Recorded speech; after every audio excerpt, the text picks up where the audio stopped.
Welcome to max academy. जैसा कि मैंने आप लोगों से कहा था कि आज से हम लोग नया चैप्टर स्टार्ट करेंगे और मैंने ये भी बता दिया था कि कौन सा चैप्टर स्टार्ट करना है। तो आइए हम लोग आज वेरिएशन के बारे में जानेंगे, यानी कि वेरिएशन क्या चीज़ होता है। तो सबसे पहले हम लोग जानते हैं कि वेरिएशन का डेफिनेशन क्या है। तो देखिए, वेरिएशन में मतलब दो या दो से ज़्यादा वेरिएबल्स का उपस्थित होना बहुत जरूरी है, यानी कि किसी भी सम्स में दो या दो से ज्यादा वेरिएबल्स जरूर से जरूर रहता है, यानी कि एक वेरिएबल में चेंज आने पर दूसरा वेरिएबल भी चेंज होता है। इसी को हम लोग बोलते हैं वेरिएशन। इसका डेफिनेशन है, मैं डेफिनेशन पहले लिख दे रहा हूं ताकि आप लोगों को प्रॉब्लम ना हो बाद में।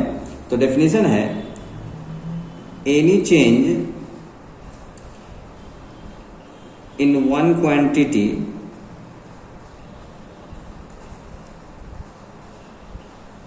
due to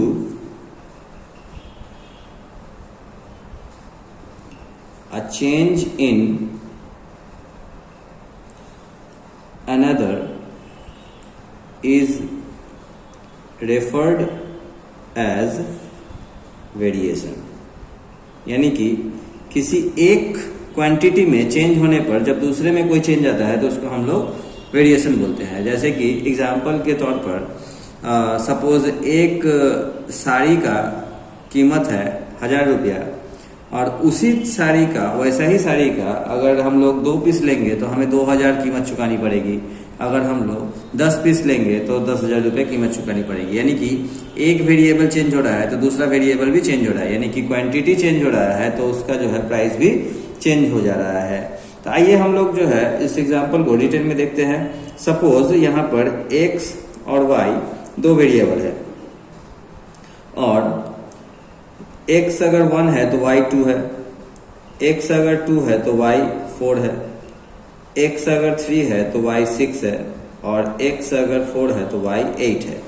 अब इसमें क्या हो रहा है, अगर आप लोग ध्यान से देखिएगा तो आप लोगों को पता चलेगा कि यहाँ पर x बाई y अगर हम लोग करते हैं तो पहला तो होगा 1/2, दूसरा होगा 2/4, लेकिन इसको जब हम लोग काटेंगे तो ये फिर से 1/2 ही होगा। तीसरा होगा 3/6, इसको भी जब हम काटेंगे तो ये 1/2 होगा। और चौथा है 4/8, यानी कि इसको भी जब हम काटेंगे तो ये 1/2 होगा। यानी कि यहाँ पर x by y equals to आ रहा है 1/2। सारे केसेस में 1/2 है, यानी कि 1/2 को हम लोग बोल सकते हैं कांस्टेंट। तो x इक्वल्स टू क्या होगा, यानी कि हम लोग बोल सकते हैं मीन्स x इक्वल्स टू हो जाएगा y के, यानी कि कांस्टेंट जो है ये सेम है सब में, तो ये y से k मल्टीप्लाई हो गया तो y के हो गया। या फिर x, अब यहां से जब कांस्टेंट हटेगा, ये जब कांस्टेंट हट जाएगा तो ये इक्वल्स टू का साइन जो है हट करके यहाँ पर वेरिएशन का साइन आ जाएगा, यानी कि हिंदी का जो है 4 है वो भी सोया होगा। तो x वेरीज y और ये है डायरेक्ट वेरिएशन। इसको हम लोग बोलते हैं डायरेक्ट वेरिएशन।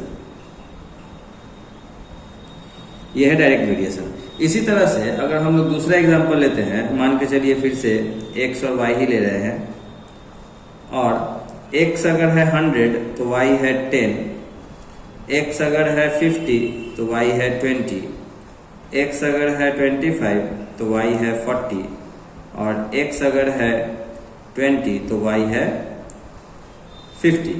तो यहाँ पर अगर हम लोग देखेंगे तो x को जब y से मल्टीप्लाई करेंगे, यानी कि x इंटू वाई अगर होगा तो पहला वाला होगा 100 इंटू 10 यानी कि 1000, दूसरा वाला होगा 50 इंटू 20 यानी कि 1000, तीसरा वाला होगा 25 इंटू 40 यानी कि 1000, चौथा वाला होगा 20 इंटू 50 यानी कि 1000।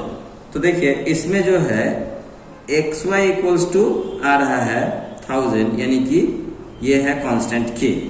तो हम लोग बोल सकते हैं x equals to k by y, यानी कि y जो है जब इधर आएगा तो k से डिवाइड हो जाएगा, यानी कि यहाँ पर जो है हम लोग बोल सकते हैं x और ये k हटेगा तो ये इक्वल्स टू जो है वह वेरिएशन का साइन में आ जाएगा, यानी कि x वैरीज 1/y, और ये हुआ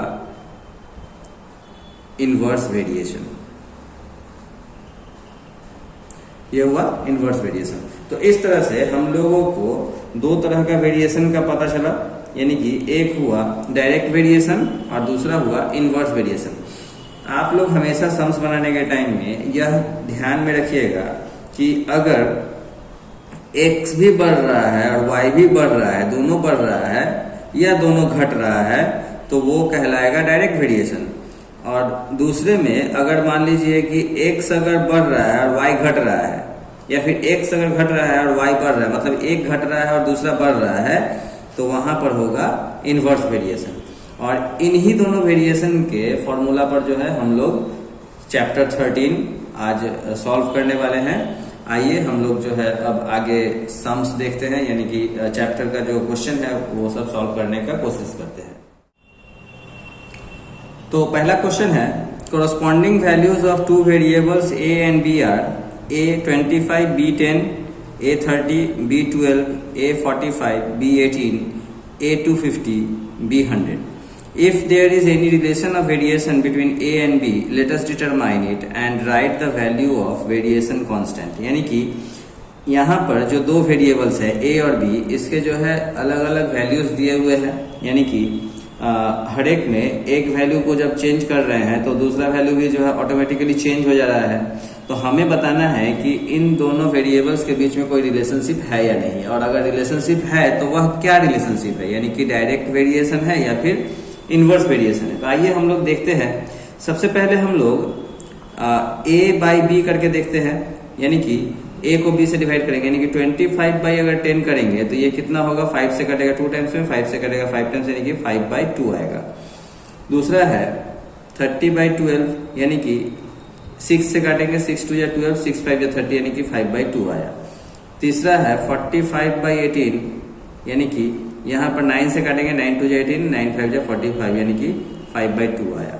और लास्ट है 250/100, इसमें 0 0 कट गया, 5 से 2 टाइम्स में कटा, 5 से 5 टाइम्स में कटा, यानी कि 5/2 आया। तो हम लोग बोल सकते हैं a/b equals to 5/2 which is constant, यानी कि k, इसको हम लोग कांस्टेंट मान सकते हैं।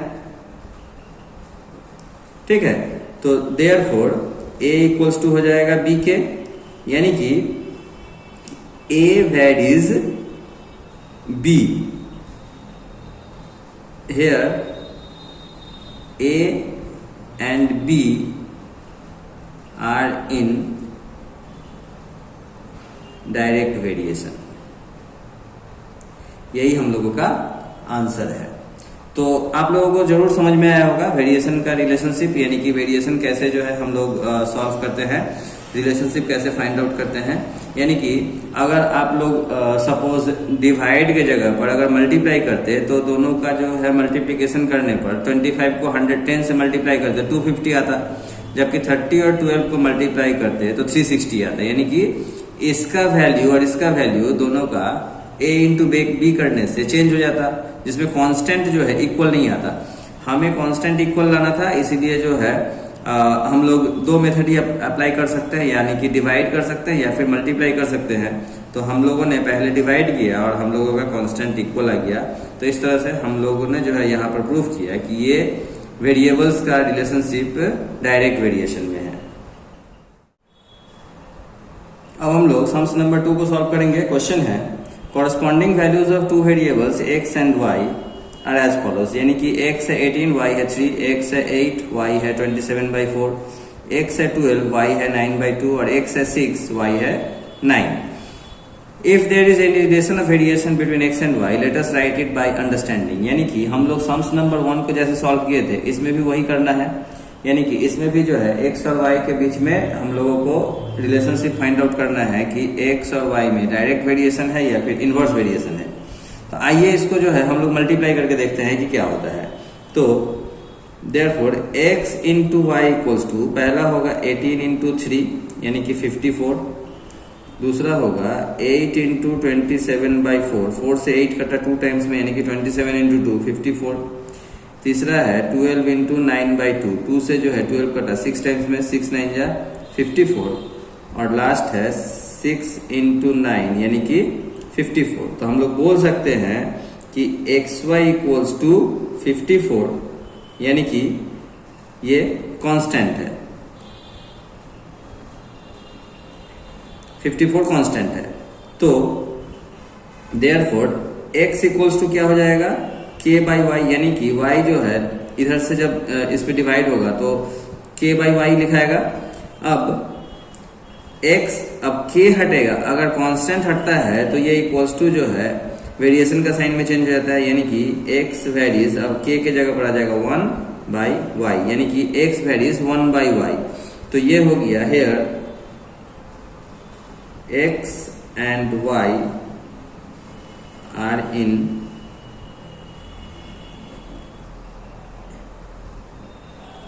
इनवर्स वेरिएशन, यही हम लोगों का आंसर है। तो इस तरह से हम लोगों ने सम्स नंबर 1 और 2 में देखा कि किस तरह से जो है हम लोग रिलेशनशिप फाइंड आउट करते हैं वेरिएशन का। हमेशा याद रखिएगा कि x और y वेरिएबल है और x y के इक्वल्स टू में जो आ रहा है नंबर वो कांस्टेंट है। तो नंबर जो भी होता है वो कांस्टेंट होता है, और उस कांस्टेंट को जो है हम लोग जब हटाते हैं तो वहां पर वेरिएशन का साइन आ जाता है। बस इतना ही ध्यान में रखना है। आइए अब हम लोग सम्स नंबर 3 का पार्ट 1 सॉल्व करते हैं। ये एक प्रॉब्लम सम्स है, जिस सम्स को हम लोग इसके पहले भी जो है बचपन में, यानी कि क्लास 6, 7 में, 5 में या फिर 8 में हम लोगों ने रूल ऑफ 3 या फिर यूनिटरी मेथड यूज करके बनाया था। तो देखिए क्वेश्चन पढ़ने से आपको समझ में आ जाएगा कि इस क्वेश्चन को जो है हम लोग कैसे पहले बना चुके हैं। A taxi of Bipin uncle travels 14 kilometer path in 25 minutes. Let us calculate by applying theory of variation how much path he will go in 5 hours by driving taxi with same speed. यानी कि speed same है। अब 25 minute में 14 kilometre travel करता है, तो हमें बताना है कि 5 आवर्स में कितना ट्रैवल करेगा। यानी कि जब टाइम बढ़ेगा ऑब्वियसली डिस्टेंस भी बढ़ेगा, यानी कि दोनों बढ़ रहा है। यानी कि अगर हम लोग टाइम को एक वेरिएबल मान लेते हैं और डिस्टेंस को दूसरा वेरिएबल मान लेते हैं तो दोनों ही बढ़ रहा है। तो दोनों ही जब बढ़ रहा है तो यहाँ पर डायरेक्ट वेरिएशन होगा। तो हम लोग जो है इसका सॉल्यूशन कैसे करेंगे, सबसे पहले लिखेंगे let time equals to x and distance equals to y। तो हेयर x वेरीज y, यानी कि दोनों बढ़ रहा है तो डायरेक्ट वेरिएशन, ठीक है। और x इक्वल्स टू, जब वेरिएशन का साइन हटेगा तो इक्वल्स टू आएगा, इक्वल्स टू आएगा तो यहाँ पर k आएगा, यानी कि x इक्वल्स टू ky। तो यहाँ पर ये लिखना बहुत जरूरी है, here k is a non zero constant. ये लिखना बहुत जरूरी है। अगर आप ये नहीं लिखते हो तो आपका जो है मार्क्स डिडक्ट होने का संभावना बहुत ज्यादा है। Now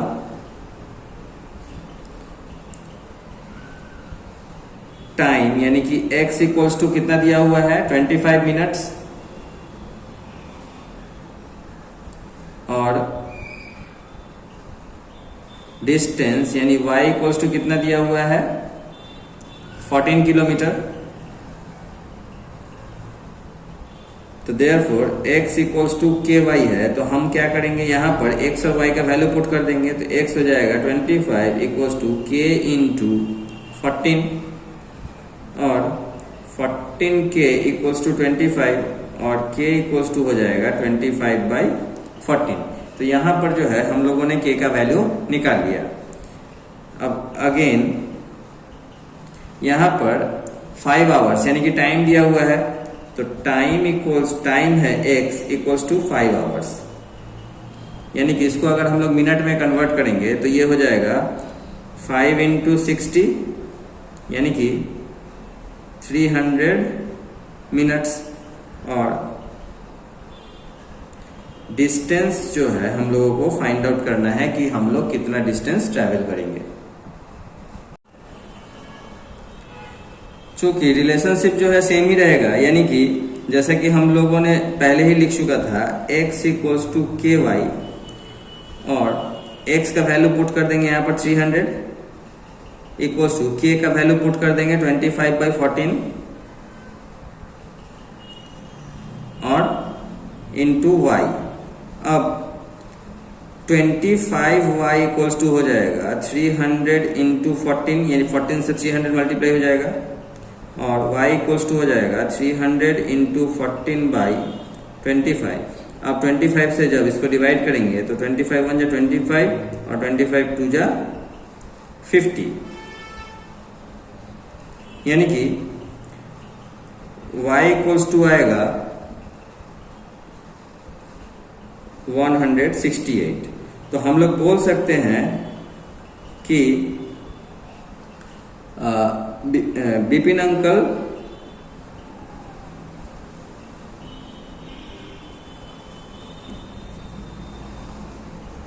will go 168 kilometre